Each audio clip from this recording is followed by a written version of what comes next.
this thing. Anyway, we'll come back.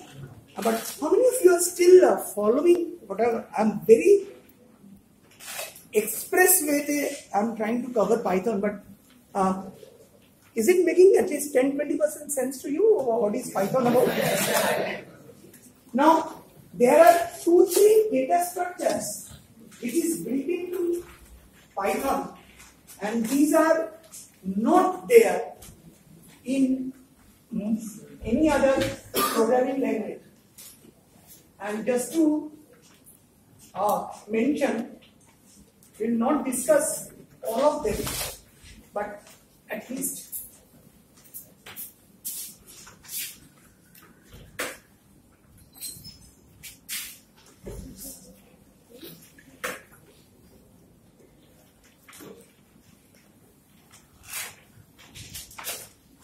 now, beside string, which is a data structure, which is not an array, it behaves like an array, but not an array. Apart from that, there are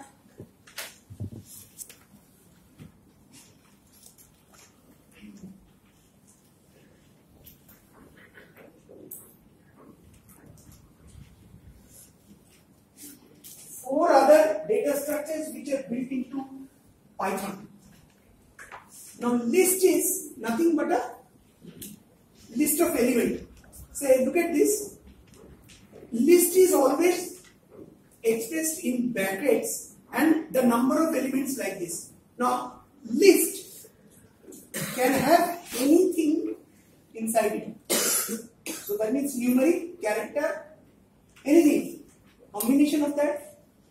In fact, this most powerful of list is list can have list within. So just to see that this is a mixture of a string, a real number, or integer, and a list of list. This is another list within a list. So list is very powerful and useful in Python. There are a number of ways that you can do operations, but the most important one is, say, cheeses equal to cheddar, edam, gouda. I mean, 3 types. So these are nothing but elements within the list. So if I say print cheeses 0, what will be the output? It's simple. Okay, that's it. Lists are mutable, means the elements of the list can be changed, unlike string. Now, again, it is pertinent to it. This is immutable, this is mutable, and so on. I'll write down the remaining part later. Some of the data elements are mutable, some of the data structures are immutable. And you can do a number of operations. Traversing a list is nothing but with a for loop. For cheese in cheeses, print cheese. That means for every element it will traverse and print.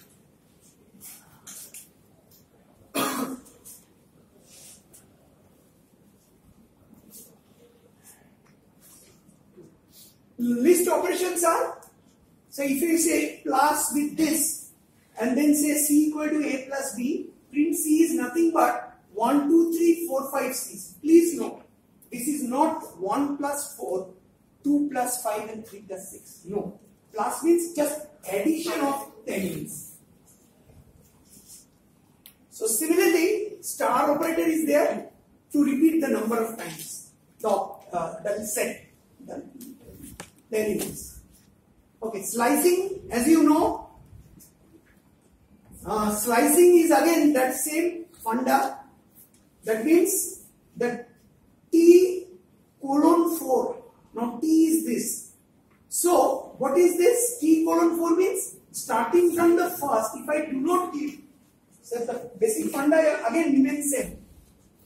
N colon N. Now if I do not give N means starting from beginning till M minus 1. Now if I say this, what does this mean? All elements. Okay. So this is all. That's all. List methods are there. Like append is to append an element at the end. Extend means similarly. There are, say, T1 equal to this, T2 equal to this. So extend means it will just add these two elements at the end of it. Short, T dot short will short the elements of an array. Please note, most list methods are void. Mane, it doesn't returns you anything. So that means it changes the original list. So you have to be very careful if you are doing any operations on the list. So the original list is not there after certain operations. If you accidentally write T equal to T dot short, you will be disappointed with the result. It will return none. Why? Because T dot short actually returns null. Because the T is already shorted and it is now the operation you are adding. So this statement is wrong. You have to say print T dot short. That's all. Then it will be shorted. Deleting, okay, skipping, you can delete. List and function, you can use functions like this. Num list, while true, input enter a number, if input equal to done, break, otherwise you just append that value to a num list. And then you can do sum of num list and length, so you can print average. So this is nothing but to show you that how you can append elements to a list. That's all.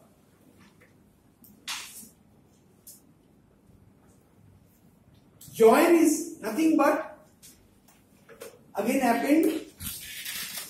So split and join, these are two very useful functions of a list. Split basically splits the component into individual elements. Join does the opposite. That's all. Parsing lines will skip. Okay.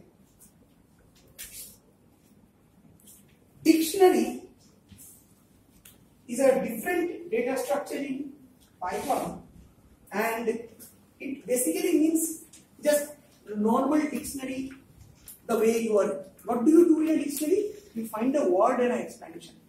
So dictionary is nothing but a key and a value. So dictionary in Python is nothing but a set of key with a value to each. So if you want to know dictionary traverse, so you can traverse the key to get the values. That's all.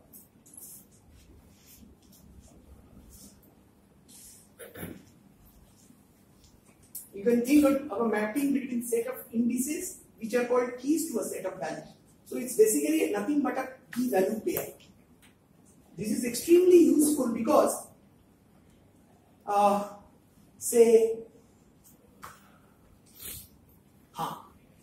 just look at this one. Forget about the meaning of it. This is a list, means it comprises of 3 elements. This is the key, this is the value, comma, key, value, comma, key, value. How many elements are there? 3. With 3 keys and 3 values associated with it. Now the way internally the elements are stored is not the way you are storing one by one. That means if I say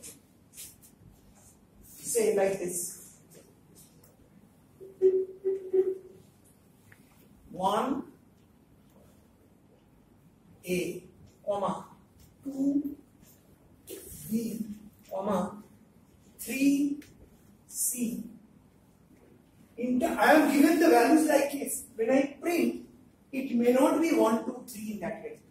Internally, it uses a hash function to store the elements. All the elements will be there, but not in a shorted fashion. So keep this in mind while handling dictionary. Length function will what? In this case, what will be the length? 3, not 6. So there are 3 elements, it returns the value. The in operator is also there. It tells you whether something appears as a key. So that means if I say, if 2 in, say this dictionary is dict1, in dict1 it will give true. But if I say A in dict1, it will be false. Why? A is a value, not a key. So this in operator operates only on the key part, not on the value part.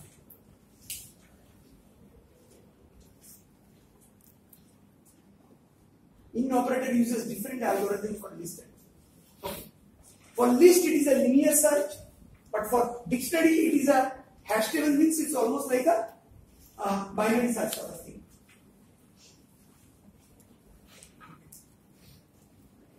Dictionary, I am not going into further.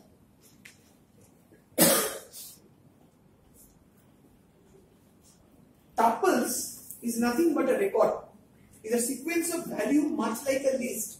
Values stored in a tuple can be of any type and they are indexed by integers. Important difference is that tuples are immutable. So again, here we come. It is immutable means it is not changeable in a normal fashion. And tuples are like this. They are normally used by t equal to a, b, c, d, e. So these are like elements of the tuple. Please note, for list, the way to write is bracket. For tuple, it is this. For dictionary, it is this. So these three brackets are used to represent three different data structures in Python.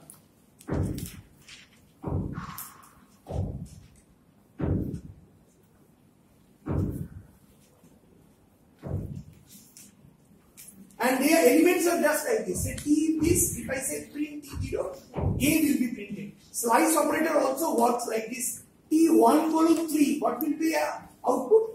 So that is 0, 1, 1, 2, 3, minus 1. So only B and C will be printed.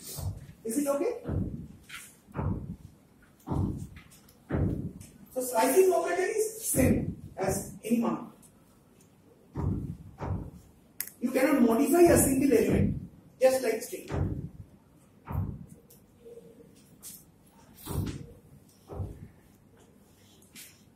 I am skipping this.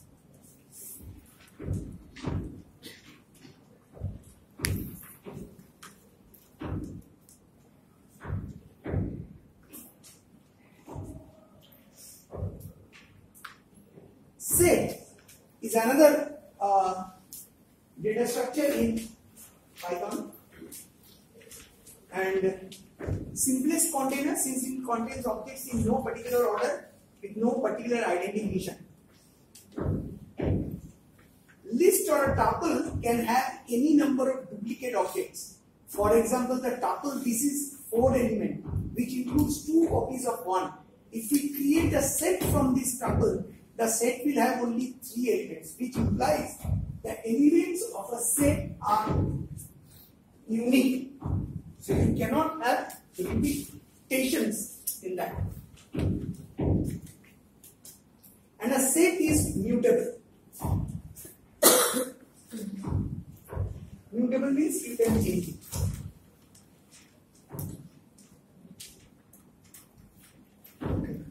So this much is enough for This is again an extremely different, powerful funda in Python, so we will spend a little bit of time on this. This is very different, it is not there in any other languages. It is called list comprehension. Now, list comprehension, okay, I mean there are other data structures also where you can do comprehension, but we will only concentrate on list.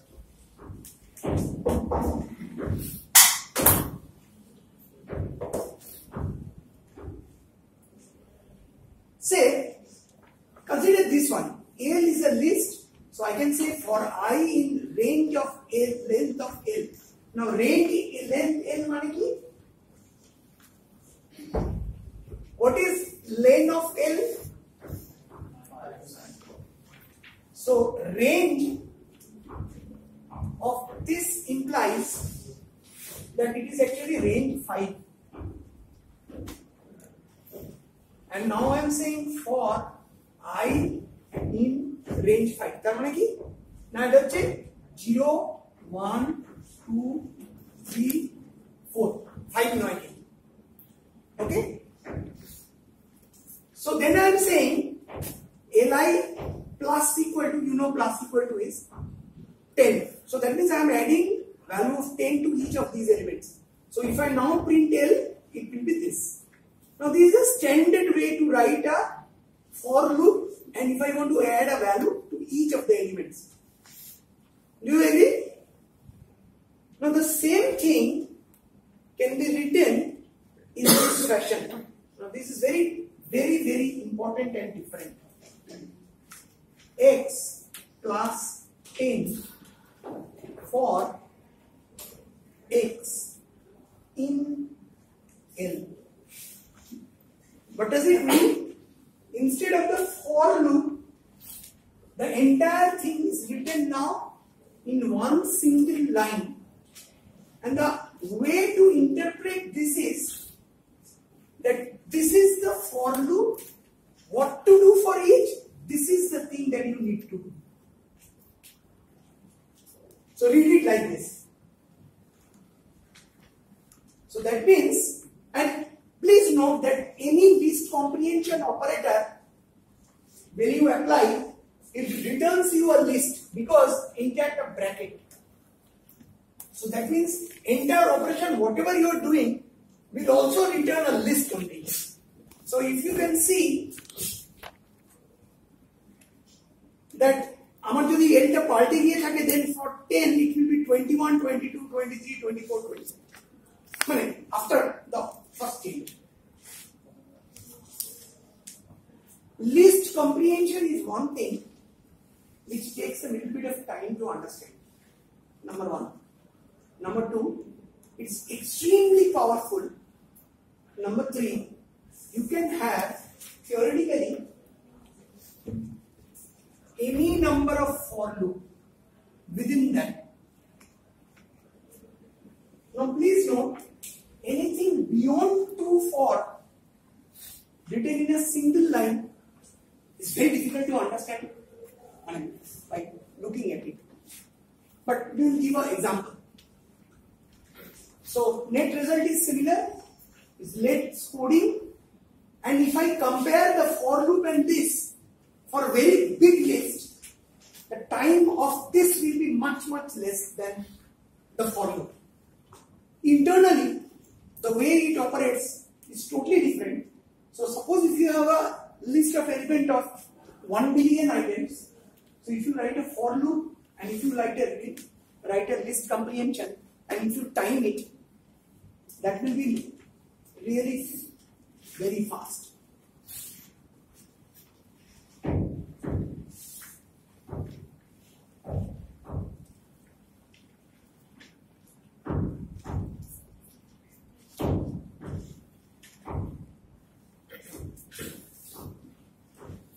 Now, just to show you how powerful this can be, let us consider this last example. Imagine you have a Python program called script2.py. It's a Python program.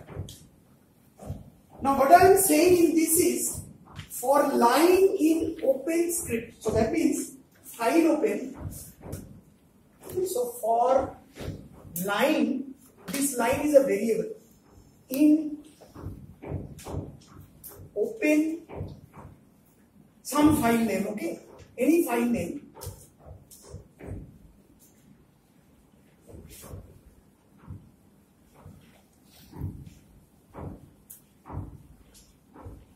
I'll show you why I am writing this.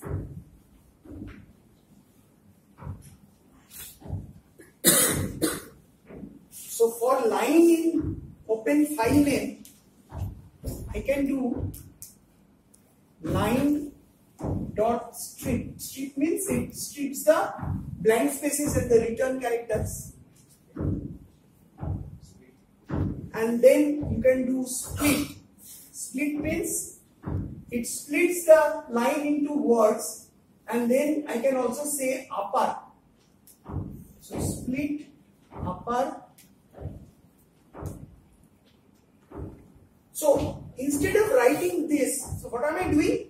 I'm opening a file line by line reading, and then say I am saying new line, let's say new line or new line, whatever. Line dot split dot upper. What does it do? In one single line, I am reading each line, splitting them, stripping off all the blank characters and the return characters, and then making it upper, and then assigning it to some variable.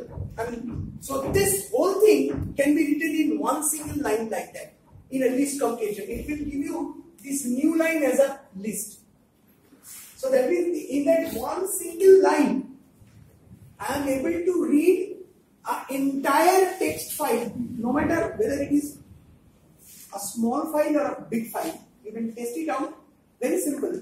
There's in the net there is a file called Shakespeare.txt, which is available free, which contains the text of entire works of Shakespeare. It's a huge file, obviously.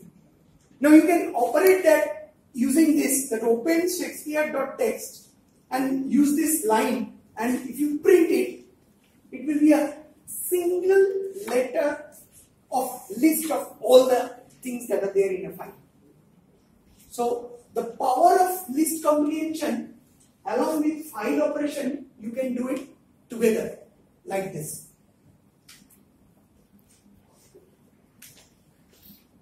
Okay. Now there is also a filter clause. Line split for line in open if line 0 starts with P. So that means only each line first character, if it is P, then only this whole thing will happen, otherwise it will not happen. So that means I am now writing an if clause also. We can also write an else clause also in the same list of comprehension. So that means you can really make a list comprehension very complicated looking, but in one line doing a lot of things. We'll stop here. And nested loop, look at this part.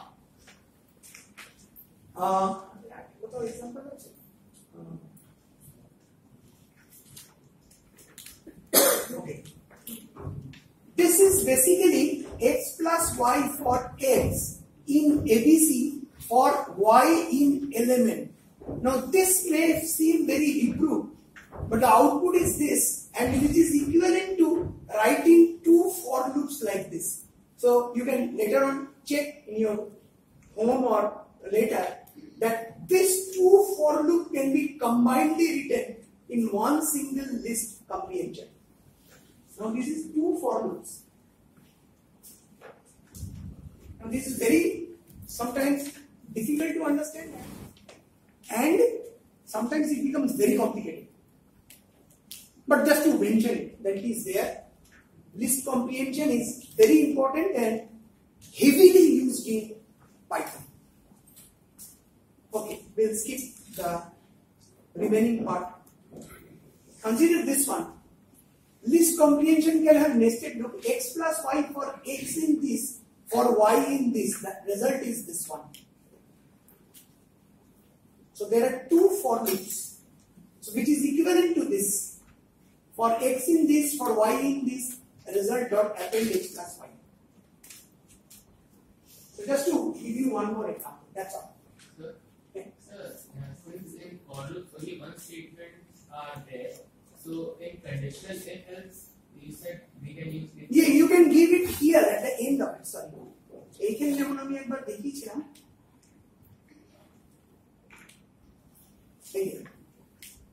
এইখানে যেমন for example in one for I have given an if.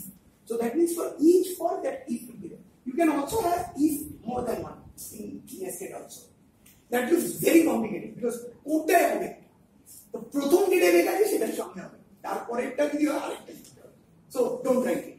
It will be very complicated. Okay. We'll skip this part. Say for example, remove vowels from a sentence. Just look at the power of Python. Sentence equal to your mother was a very kind person. Vowels are A, E, I, O, U. Non-vowels equal to blank, so that means null, dot join, and then L for L in sentence if not in while. Not in mane it will basically read all the letters in that list, that sentence, and if it is not in the while, then it will only join. Otherwise, it will do nothing. Just as you can write in, I can also write not in. Not in means which is not there.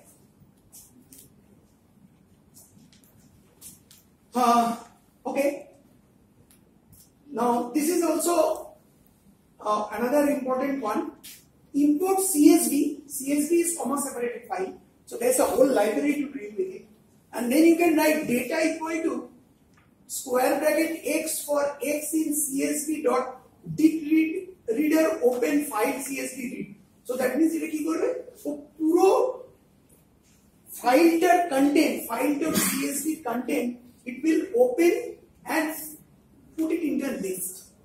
মানে all text of that file will be put in an individual element in a list. With this same one line, I am reading the whole file and making a list out of it. Now this is very advantageous because once you make a list, it becomes a memory resident thing, and then you can play with it because then it becomes just a list. So now you can operate, you can change, you can do anything. Okay, we'll skip. Now, apart from the standard libraries Python, there are some standard libraries like Absolute, Super, Byte, and so on. These are standard. We will not discuss them, but there are another library called random. You have to say import random and then you can use this. So to get a random number. Statistical functions, you have some other file, so on. So there are other libraries also. So broad group of libraries are used for data compression, for file formats, cryptography, interprocess, and so on. Now, interesting other libraries are external. NumPy. Please note that if it is NumPy, you have to say a statement like import NumPy, and then use this, say NumPy dot something, some function as this. So that is at the library dot function. This is the way to use it. Now NumPy is an extension, additional library for doing large multi-dimensional array and matrix. So if you are doing any operations on array and matrix, you have to use the NumPy. It is there. So that means any matrix traversal, addition, even transpose, any matrix operation is already there. You have to only use it properly.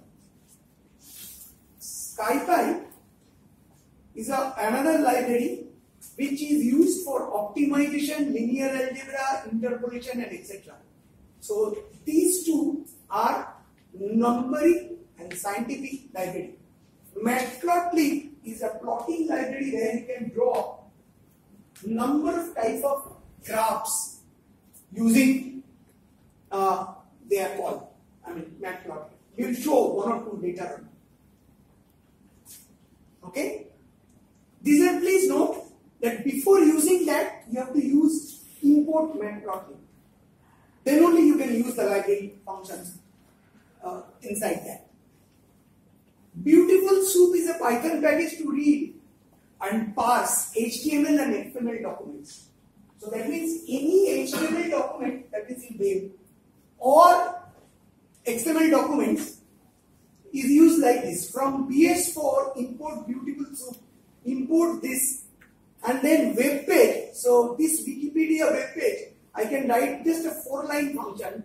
Soup equal to Beautiful Soup web page. For anchor in soup, find all A, print that href. So that means basically I am trying to find in a HTML file any tag which starts with A. You know that in HTML there are certain tags which has predefined meaning. So once you can read an HTML file, find out which tag you want, you can replace instead of A maybe A or B or H or depending on what tag. So in just 3-4 lines, you can actually read any web page. Instead of this, you have to write the web page that you are trying to read. Just to show you a very small one. Another example which you can see. So that means here object.h1. So whatever is h1 tag is extracted from the web page. Scrappy like I don't know. This is another. Most of you know that there is something called natural language processing. NLTK is a natural language processing toolkit, a suite of libraries and programs for symbolic and statistical processing. This is extremely useful and powerful when you are doing any text processing. It's an external library. In the usage, let's see a very simple example to understand how good or bad it is. Say, you first of all write from NLTK import send tokenize word tokenize. These are two functions. What does it do? It tokenizes a line into sentences and words. You don't have to do anything. And the way to use it, say for example, the text is this one, machine learning and so on. Now if I say sends equal to send tokenized text and then print the sends, it breaks down the whole thing into sentences. But bracket means it's now a list. So it has 4, length of that sentence is 4. Why? There are 4 sentences. Now imagine doing this thing in C or C++ or Java. Say in C, those of you know C, say like unfortunate guy like me, I could have written a 1-page thing of C to do it. Now this is done in 1 line. Further, you can say tokens equal to what tokenized text, and then if I print tokens, all the lines are converted into single list of elements separated by commas. And then if I say length of tokens 82, so that means you say if you count the number of words in this sentence, including the dot, please note, if there is a dot, that means full stop, that is also a token. So it will come as a dot, say comma, dot, they are all tokens, so you can tokenize this whole thing. I don't know how many of you are familiar with natural language processing, but just to give you a idea how to do, why to do, what is the use. Imagine that this is a Facebook post, let's say, written by anyone. Now you want to find out whether this Facebook post is a positive one or a negative one. The first thing that you do is you break it down into text. Just line 1 text. Okay. Then in NLTK there is a function to remove all stop words. What is stop word? Comma, full stop, exclamation, question mark, all. Just one sentence. I can just say now tokens equal to remove, say, punctuations, token marks and so on. So it removes all those. Then you can write that there is something called a lemma. Lemma means instead of say pervasive, what is the actual word? It is pervasive. So depending on effective or say learning. So learning is actually learned. So any learned, learning, they will all be removed and only the word learn will be there. And then you can also remove not only this stop word, but also all the other words like say of, the, because they do not carry any meaning. So only the key words are then you can extract and then get a meaning out of it. Okay. Now moving on to another very, very important and useful library called Panda. Nothing to do with the Odisha Panda thing. It's a software library written in programming for data manipulation and analysis. It offers data structures and operations, numerical tables and time series.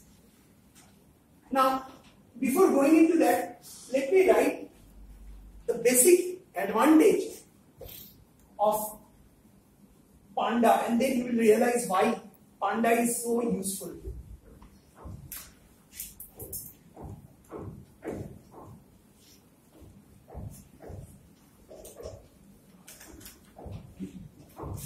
First of all, the library Panda can be used to read any file, any type of file.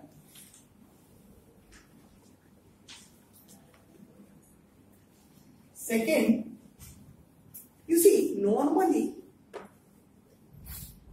what is the structure of a data file? Can you tell me? Normally, they look like a table, isn't it? With rows and columns.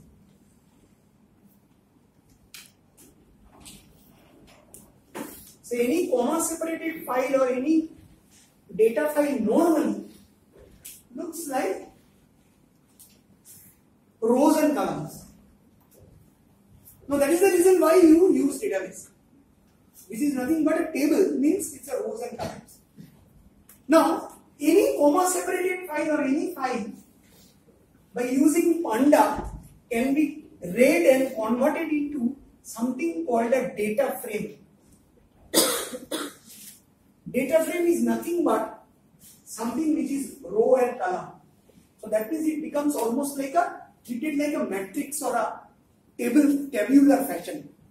Now once you convert this entire file into a data frame, which is nothing but row and column, so say I can write df equal to read CSV, the name of the file, name of the CSV file. The whole CSV file is read into a df. Now then I can operate just like rows and columns. I can access any row, I can access any column, I can access any row column, I can do number of rows operation or number of columns operations, or I can even remove some of them and so on. Now data frame is a very powerful concept, and we will see also later on where we can do that. So this is some of the just glimpse of this Panda is a very useful library. So this is example of it. Say there is a CSV file called, this is basically nothing but say Yahoo Finance a data file which has date, open value of the share, high value of the share, low value of the share, close, the volume of shares traded, and adjusted close value. We can simply read this into a data frame using one line. MSFT, but this is a variable name of a file, equal to pt.read CSV this. And then if I say head, it will show the first few lines of this file. Head means only the first 6 or 10. You can specify also. Okay. So, any say loan structure file, at a borrower loan structure file suppose etugulo column, etugulo row. You can read it just by a simple way, and then you can also do a lot of statistics on it. And say dependents, suppose these are blank. So I can find out how many records are blank, what to do with the blank. Say fill NA. Fill NA means oh NA tate ki korbe. 0 debe na 1 debe na whatever fill up korbe. Dekhachi na, but you can do it. And missing value there is now hole ami ki korbo. And I can have an output like this. Very simply writing 2-3 lines. NLTK जब बोल रहा हूँ मुझे stopwords you can say stop list is NLTK import stop list is stopwords English, text is this, clean word is word for word in text split if word not in stop list. Now if I say print clean word list, the output will be this text. You can think of is a gulo hawa.